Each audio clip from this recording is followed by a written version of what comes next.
Vote चोरी। सुनने में ये शब्द छोटा लगता है, लेकिन अगर सच में ऐसा हो रहा है तो समझ लीजिए ये हमारे लोकतंत्र और संविधान की नींव पर सीधा हमला है। क्या इलेक्शन कमीशन ही इलेक्शन को चोरी करवा रहा है?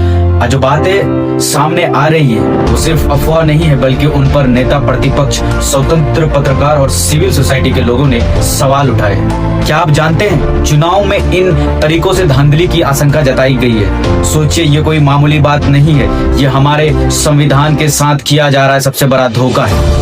ये 140 करोड़ देशवासियों की आवाज को कुचलने की साजिश है। राहुल गांधी ने सिर्फ आरोप नहीं लगाए, उन्होंने इसके पीछे सबूत भी रखे हैं। सबूत की वजह से वोटिंग मशीनों के जरिए, चुनाव आयोग की चुप्पी के जरिए और सिस्टम के अंदर बैठे कुछ लोगों की मदद से जनमत को मैनेज किया जा रहा है। डुप्लीकेट वोटर्स यानी एक ही व्यक्ति का नाम एक से ज्यादा बार वोटर लिस्ट में होना। फेक एड्रेसेस, मतदाता ऐसे पते पर रजिस्टर्ड है जो असल में अस्तित्व में ही नहीं है।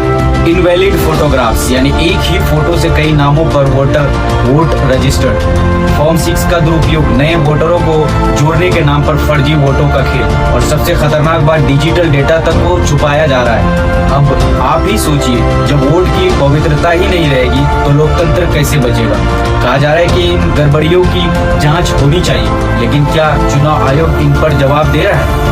हर भारतीय को अब खुद से ये सवाल पूछना होगा, क्या सच में चुनाव आयोग और सत्ताधारी दल के बीच कुछ ऐसा चल रहा है जो हमारे वोट की गरिमा को कुचल रहा है। याद रखिए, वोट सिर्फ एक अधिकार नहीं, एक जिम्मेदारी भी है। अगर हम इसे लेकर लापरवाह हो गए तो कल को चुनाव सिर्फ दिखावे की चीज बनकर रह जाएंगे।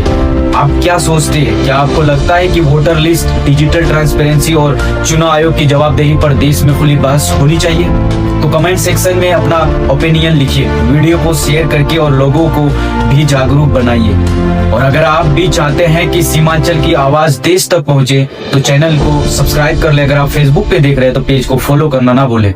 ये वीडियो किसी पार्टी या संस्था के विरुद्ध नहीं है, ये एक नागरिक द्वारा उठाए गए संवैधानिक सवालों पर आधारित जन जागरूकता का प्रयास है।